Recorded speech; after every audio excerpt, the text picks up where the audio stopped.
시간에 다 같이 하나님을 경외하는 마음으로 자리에서 일어나셔서 오늘 우리에게 주시는 하나님의 말씀 사사기 5장 1절에서 22절까지의 말씀을 함께 교독하시겠습니다. 이날에 드보라와 아비노함의 아들 바락이 노래하여 이르되 이스라엘의 영솔자들이 용설하였고 백성이 즐거이 헌신하였으니 여호와를 찬송하라. 너희 왕들아 들으라, 통치자들아 귀를 기울이라. 나 곧 내가 여호와를 노래할 것이요 이 이스라엘의 하나님 여호와를 찬송하리로다. 여호와여, 주께서 세계에서부터 나오시고 에돔 들에서부터 진행하실 때 땅이 진동하고 하늘이 물을 내리고 구름도 물을 내렸나이다. 산들이 여호와 앞에서 진동하니 저 신의 산도 이스라엘의 하나님 여호와 앞에서 진동하였도다.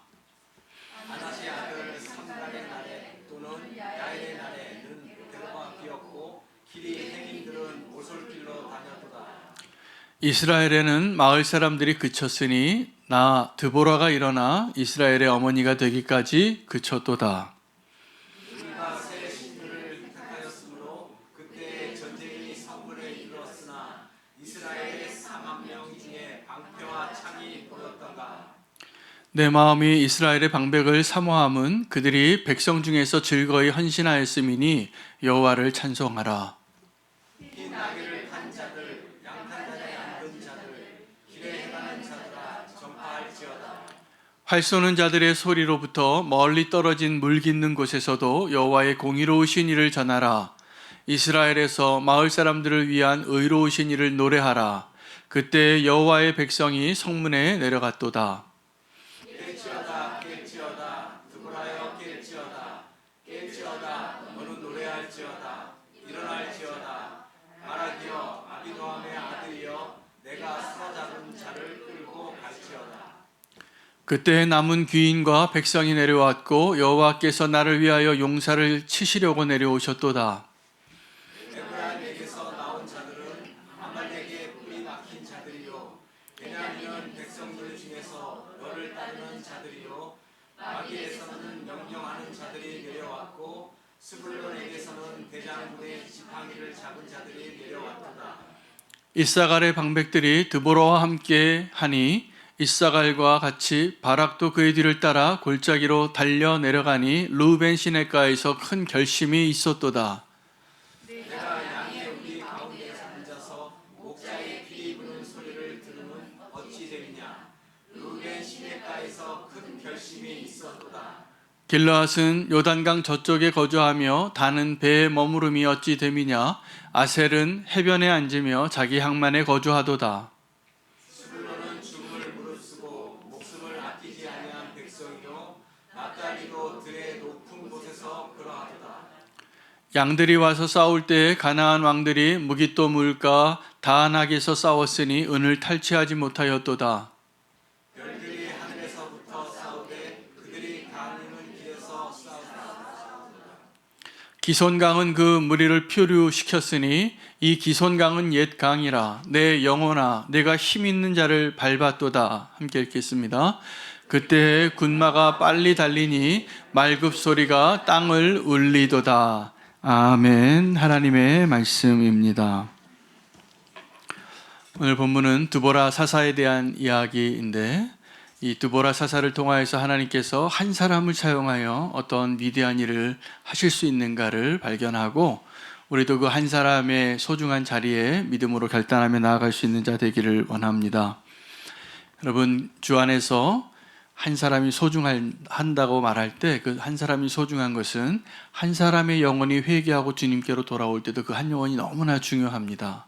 그러나 하나님의 놀라운 역사가 일어날 때 하나님의 뜻을 정하여 오늘 그 시냇가에서 결단하며 일어났던 한 사람 드보라를 이야기하죠. 깰지어다 드보라여 일어날지어다 한 여인이 믿음으로 결단하여 일어났을 때 그 전에는 이스라엘 백성이 길가로 다니지도 못하는 그렇게 숨어 지내는 어려운 때를 지났지만 주님 안에서 하나님이 택한 그 한 사람이 믿음으로 반응하여 그가 아무리 연약한 여자일지라도 그 한 사람을 통하여서 하나님의 놀라운 역사가 쓰여지는 그 역사의 이야기입니다.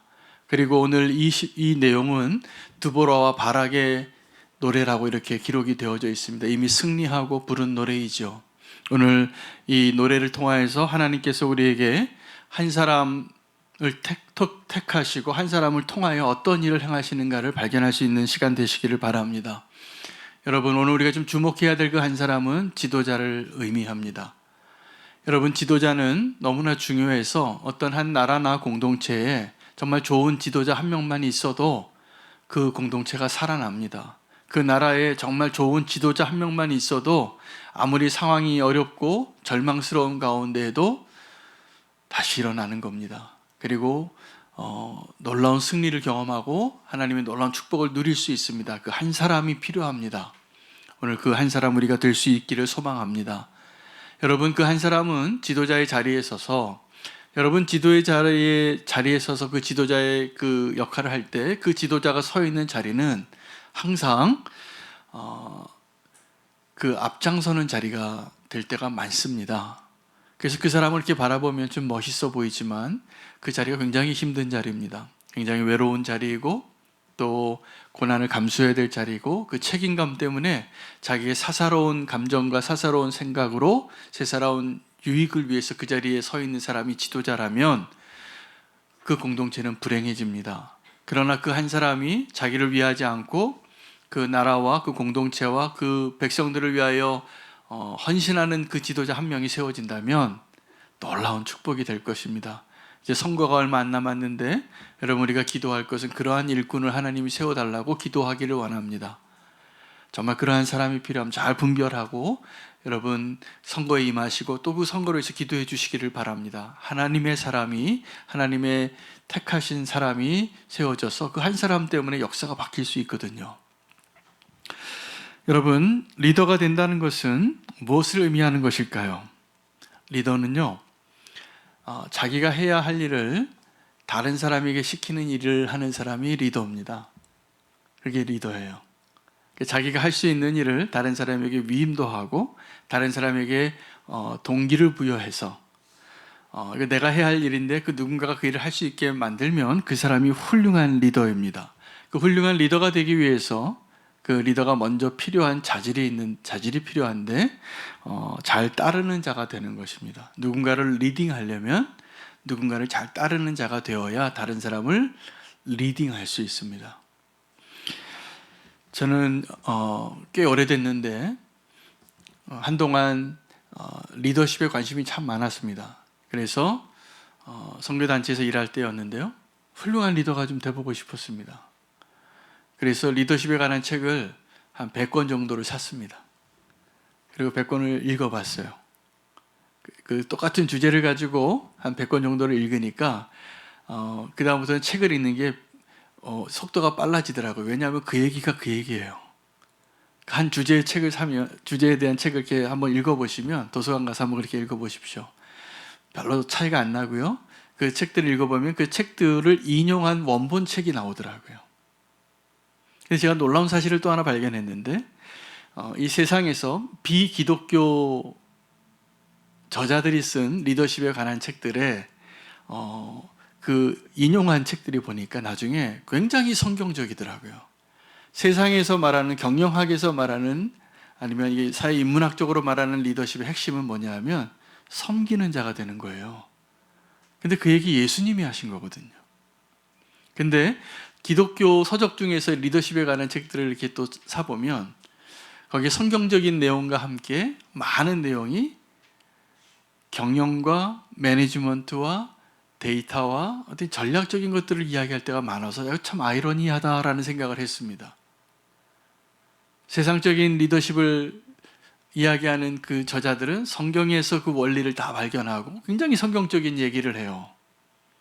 근데 성경에서 말하는 그 리더십에 관한 책들은 좀 관리자적인 것들을 자꾸 강조하는 내용들을 이야기할 때가 많다는 것을 제가 발견한 적이 있습니다. 왜 이런 일들이 일어날까? 여러분, 우리가 생각하고 우리가 원하는 그 부흥이 성공하고 비슷하게 착각하고 있기 때문이에요. 여러분, 부흥을 원하시죠? 할렐루야. 우리가 부흥을 갈망합니다. 저도 부흥을 원해요. 우리는 교회가 부흥했으면 좋겠어요. 그러면 이렇게 제가 이런 표현을 하면 우리는 교회가 교인 숫자가 많아지고 공간이 넓어지고 교회가 건물이 높아지고 이런 것들을 의미할 때가 많기 때문에 제가 이런 표현을 하면 많은 분들이 오해를 하시더라고요. 저는 우리 교회가 부흥하기를 원하는데 이 부흥이 어떻게 보면 세상적인 성공과 번영과 형통함을 의미하는 것으로 기독교인들이 착각할 때가 많아요. 우리도 모르게 이 부흥이 이 세상의 성공하고 비슷한 그림처럼 우리가 이해하고 있는 것이죠. 이게 바로 잡혀져야 됩니다. 여러분, 진정한 부흥은 성공하고 굉장히 다른 이야기입니다. 진정한 부흥은 우리가 원래 하나님이 우리를 창조하신 본연의 목적으로 돌아가는 게 부흥이에요. 왜요? 우리가 타락하고 하나님을 많이 떠났기 때문에.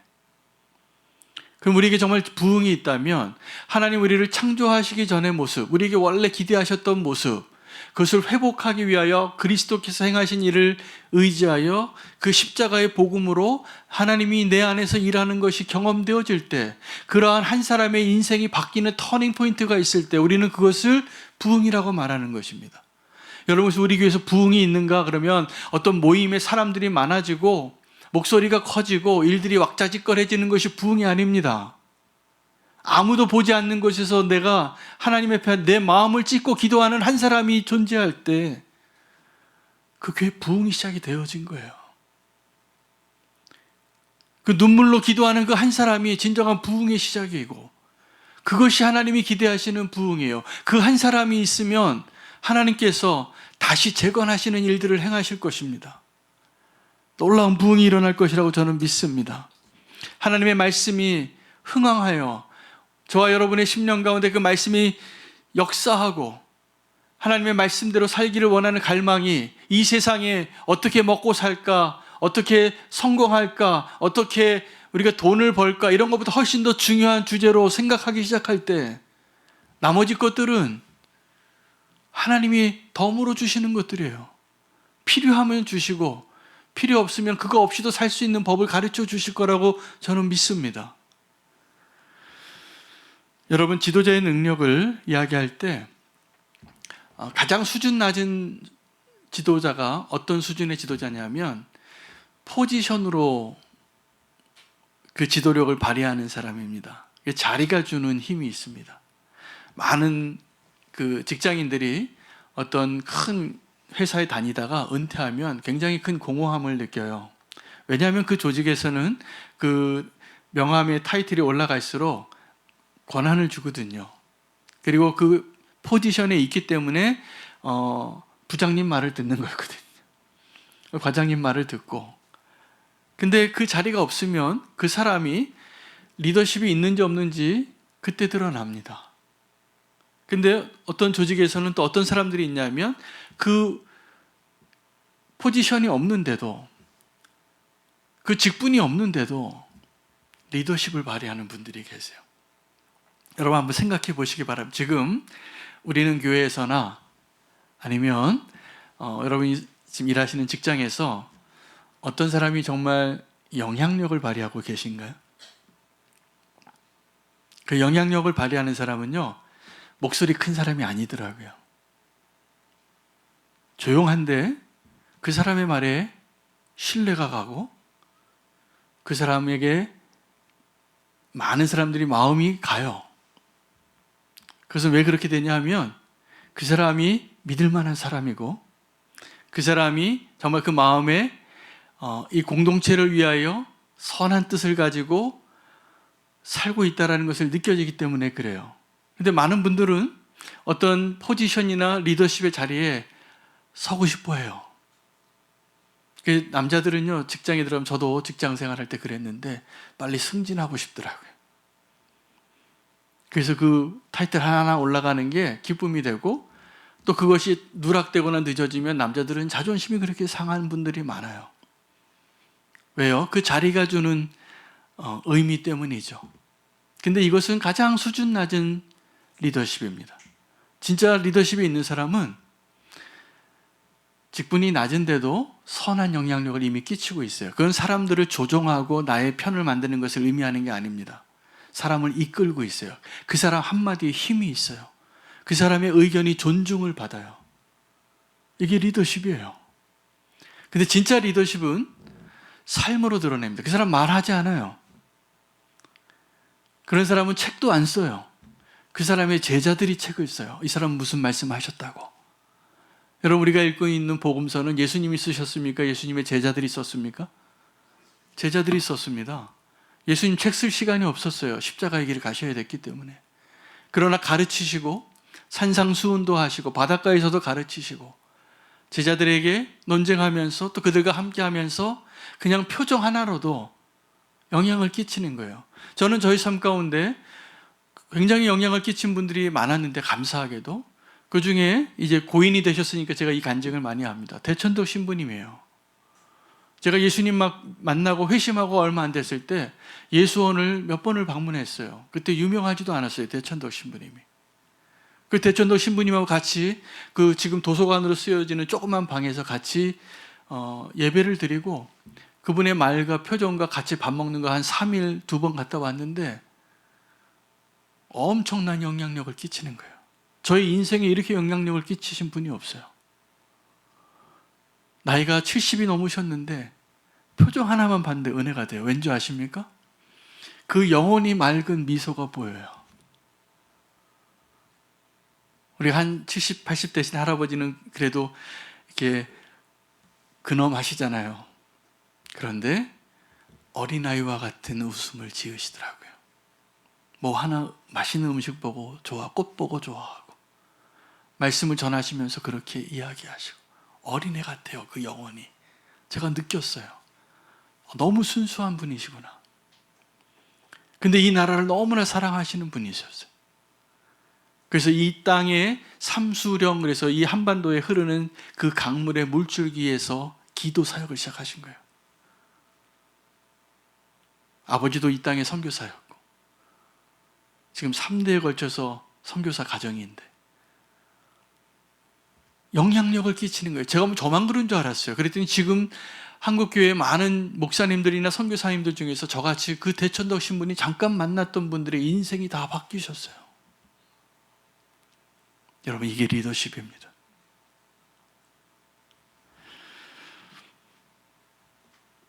제가 리더십에 대해서 오늘 좀 말씀드리고 싶은 건 이 드보라 때문인데 여러분 정말 리더십을 좀 갖기를 원하시나요? 이건 욕심과 야망이 아닙니다. 그거 가지시길 바랍니다. 모든 그리스도인은 영적인 리더십이 필요하거든요. 할렐루야. 그런 영적인 리더십을 우리가 소원하고 갈망한다면 일보다 사람을 볼 줄 알아야 됩니다. 근데 어떤 사람이 리더십을 가지고 있냐면 일 잘하는 사람들이 리더의 자리에 다 있습니다. 일 잘하는 사람들이. 그런데 영혼을 사랑하는 사람이 되시길 바랍니다. 그 영혼의 가치, 한 사람의 중요함을. 그럴 때 하나님이 그 사람을 통하여서 귀한 리더십을 발휘할 수 있도록 그런 자리에 허락하시는 때가 곧 오리라 믿습니다. 그래서 성경적인 리더십은 한마디로 표현하면 제자도예요. 여러분, 제자도가 뭐냐 하면 예수님을 따르는 자거든요. 근데 이 제자라는 말의 discipleship은 어떤 단어에서 왔냐면 징계하다라는 단어에서 왔습니다. 디시플린 한다고. 제자는 예수님을, 그 스승을 잘 따라가고 잘 훈계받은 자예요. 그 온유한 자는 자기가 잘 다듬어진 자예요. 이게 성경에서 말하는 좋은 리더의 조건입니다. 세상에서는 어떤 사람이 리더가 됩니까? 힘이 세고 목소리가 크고 능력이 있고 인정받는 자가 리더가 되는데 우리 기독교 공동체에서는, 하나님의 나라에서는 디시플린 된 자들이에요. 연단받은 자들, 그런 사람들이 좋은 리더입니다. 우리는 좋은 리더가 될 기회를 갖고 있습니다. 그 제자는 반드시 열매가 있어야 됩니다. 제자를 만들 줄 아는 제자가 진짜 제자입니다. 여러분, 지금 어떤 제자를 만들어가고 계십니까? 어떤 제자를 양육하고 계십니까? 1대1 양육해 보신 분들은 아실 겁니다. 1대1 양육을 통해서 사실은 이게 수평적인 관계로 서로 이렇게 만남을 10회 정도 하고 교회에 잘 정착할 수 있도록 돕지만 여기에 굉장히 큰 영적인 권위가 있습니다. 바나바에게 함께 해주는 것으로, 함께 해주는 것으로 그 사람의 길을 인도하고, 바울은 좋은 바나바를 만난 거죠. 저는 지금 부족한 모습으로 목회를 하지만 저는 제가 너무 감사한 것은 저는 좋은 바나바가 너무 많았습니다. 다 그 은혜였습니다. 어떤 그런 은혜를 주셨는지 모를 정도로, 자격도 없는데. 여러분, 좋은 만남을, 좋은 바나바를 만나는 축복을 위해서 기도하시기를 바랍니다.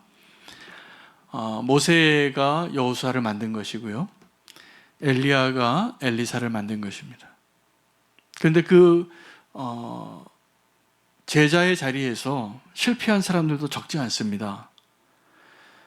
미리암과 아론은 모세의 누나였고 형이었기 때문에 모세를 인정하고 모세를 보좌하는 일에 있어서 실패한 적이 많았습니다. 불평하고 모세의 편에 설 때도 있었지만 모세의 편에 서지 않고 백성들의 편에 서서 정말 모세를 더 힘들게 하는, 여러분, 모세가 언제 더 힘들었을까요?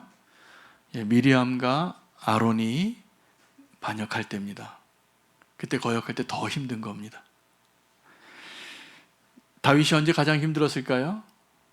사울 왕 때문에 힘든 것보다 압살롬이 반역했을 때 더 힘든 겁니다.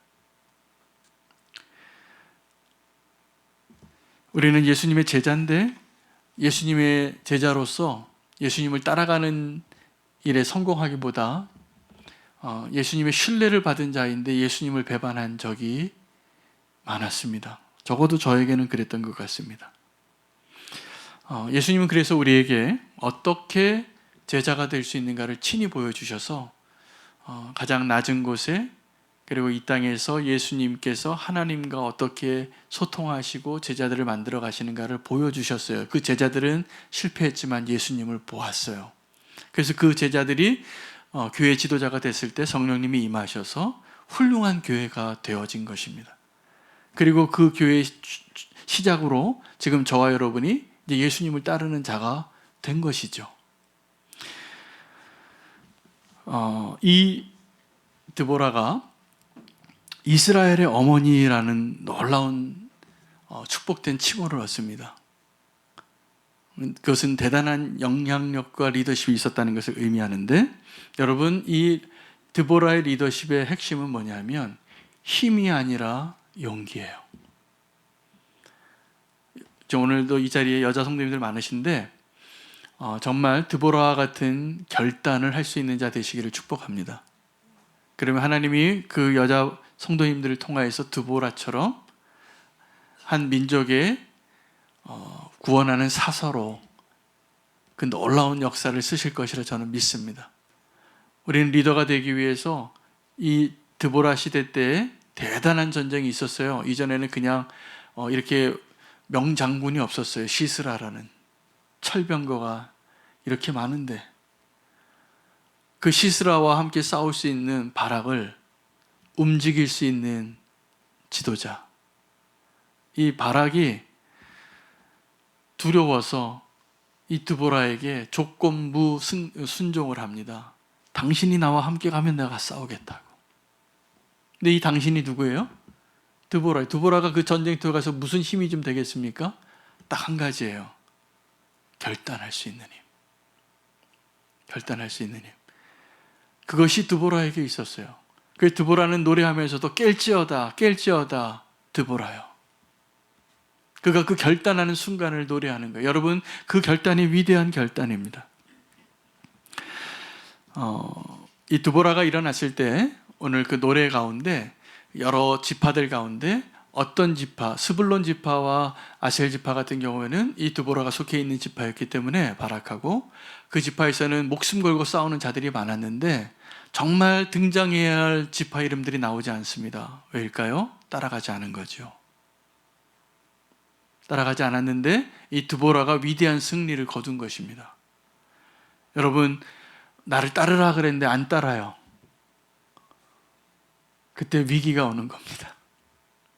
근데 이 드보라가 그 위대한 승리를 얻을 수 있었던 것은 드보라와 함께 하시는 하나님 때문이었고, 그 사람들이 그 드보라와 함께하는 그 하나님을 보고 따라간 것이라고 저는 믿습니다.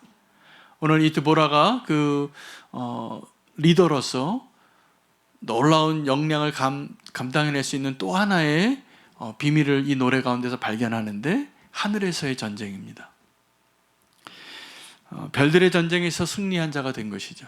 여러분, 우리가 믿음이 뭐냐 하면 지금 내 눈에 보이는 그 싸움에서의 승패가 문제가 아니라 저 하늘에서의 전쟁에서의 승패가 어떤 것인가에 대한 근거로 오늘 싸우는 자가 되는 것입니다. 할렐루야.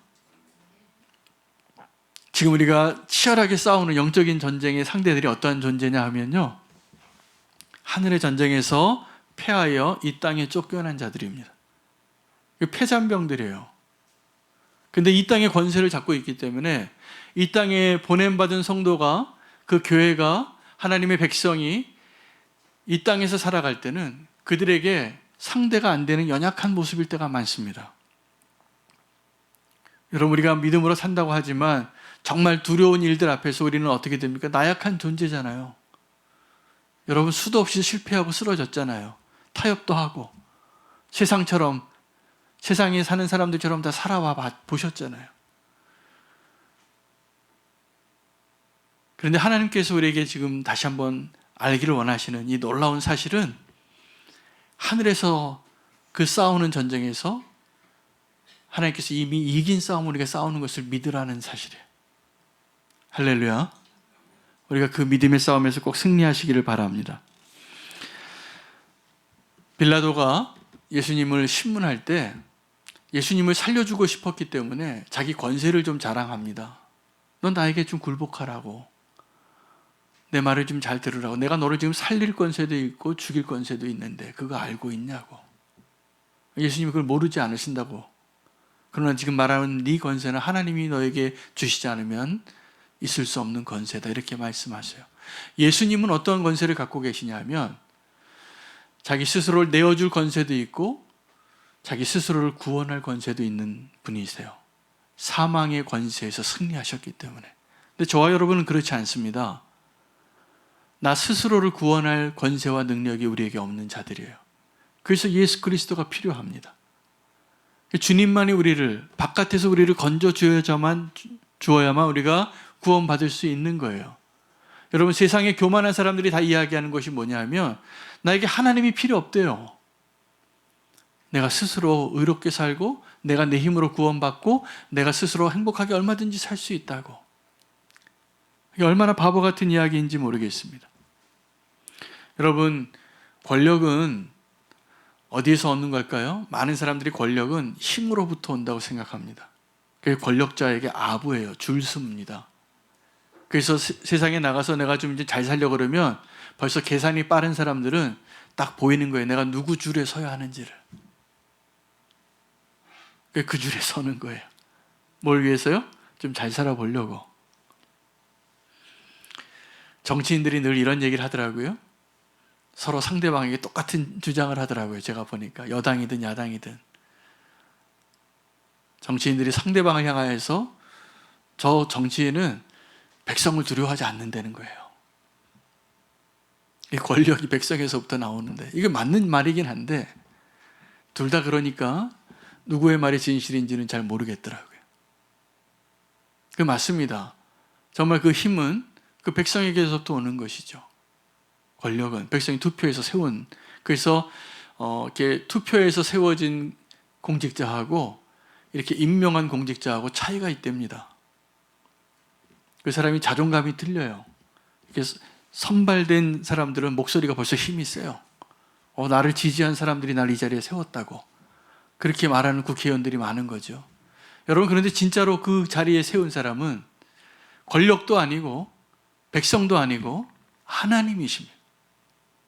하나님이 그 자리에 그 사람을 허락하지 않으면 절대로 그 일이 일어나지 않습니다. 그런데 악인들도, 합당하지 않은 사람들도, 하나님의 일꾼처럼 하나님께서 그 사람을 거기 세우는 거예요. 악한 사람도. 하나님은 얼마든지 통치하고 통제하실 수 있기 때문에 그 악인은 이스라엘 백성들을 바로잡기 위한 채찍과 같은 목적을 위해서 아수르가, 바벨론이 그렇게 쓰임 받기도 한 겁니다.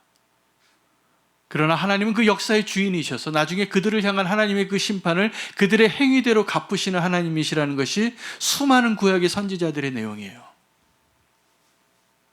꼭 기억하시기 바랍니다. 이제 결론으로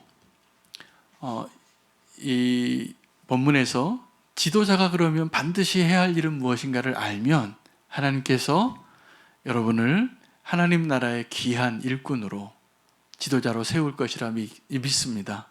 여러분 그런 지도자 되기를 원하십니까? 아멘 좀 하셔도 됩니다. 그런 지도자 되시기를 바랍니다. 첫 번째는요, 지도자는 어려운 결정을 할 줄 아는 사람입니다. 오늘 드보라가 결단을 한 내용은 절망 가운데 있을 때 다른 사람들이 다 포기하고 싸울 수 없을 것이라고 우리는 상대가 안 된다고 말할 때 믿음으로 어려운 결단을 할 수 있는 사람, 그 사람이 리더십을 가진 사람. 여러분 그냥 쉬운 거 다 준비되어져서 당신이 날 잘 따라오면 내가 이거 해볼게요 이렇게 말하는 사람은 리더 아니에요. 정말 리더는 다른 사람들이 다 포기할 때 그렇지 않다 일어나서 가자 라고 말하는 여호수아와 갈렙이 리더예요. 자기의 양심의 소리에 힘을 얻어서 군중의 소리가 아무리 클지라도 자기를 지켜낼 수 있는 사람입니다. 여러분 지도자가 반드시 해야 할 첫 번째 일은 어려운 결정을 하는 것이고 두 번째는 자기의 마음을 지키는 것입니다. 저도 늘 두렵습니다. 제가 설교를 너무 많이 하는 것 같아요. 그래서 저 자신을 성찰하고 제가 삶 가운데 말씀대로 살아가는 것들을 그것을 실천하고 그것을 검증하는 시간이 너무나 부족해요. 설교하고 돌아서면 그 다음날 또 설교해야 돼요. 그래서 제가 치열하게 맥체인 성경도 읽고 또 예수 동행 일기도 쓰는 이유가 여기 있습니다. 그걸 안 하면 나를 돌아볼 시간이 없어요. 그냥 말씀만 계속 전하는 거예요. 위험한 자리에 있더라고요, 제가. 그 옳은 말일지라도. 여러분, 내 마음을 지키는 것이 얼마나 중요하냐면 잠언에는 노하기를 더디하는 자가 용사보다 낫고 자기의 마음을 다스리는 자가 성을 빼앗는 자보다 낫다고 했습니다. 이게 무슨 이야기일까요? 원수를 상대하는 것보다 내 자신을 관리하고 통제하고 절제할 수 있는 사람. 여러분, 절제가 얼마나 큰 능력인지 모르시죠? 온유가 얼마나 큰 능력인지 모르시죠? 내 능력이 100이 되면 100을 다 쓰지 않는 능력이 진짜 능력이에요. 근데 내가 능력이 100인데 사람들은 다 어떻게 얘기하냐면 내가 120을 할 수 있다고 얘기하고 사는 거예요. 내가 능력이 100이면 한 30만 할 수 있다라고 말할 수 있는 자 되시기를 바랍니다. 자꾸 내가 더 뭔가를 많이 할 수 있다라고 말하지 마세요. 사실도 아니고 자기 실체가 다 금방 드러나요. 그런 사람은 리더가 아니에요. 근데 더 중요한 리더의 자격이 있습니다. 조건이 세 번째입니다. 이걸 꼭 기억하시기 바랍니다. 하나님의 하시는 일에 방해물이 되지 않아야 됩니다. 제가 봤을 때 저를 포함해서 하나님이 하시는 일에 가장 큰 걸림돌이 누구냐면 백성이 아니라 지도자예요. 제가 이 DBS 성경 공부를 하면서 저도 같이 그 한철호 선교사님한테 그 강의를 이틀 동안 들었잖아요. 저한테 누누이 신신당부를 하시는 거예요, 이 선교사님이.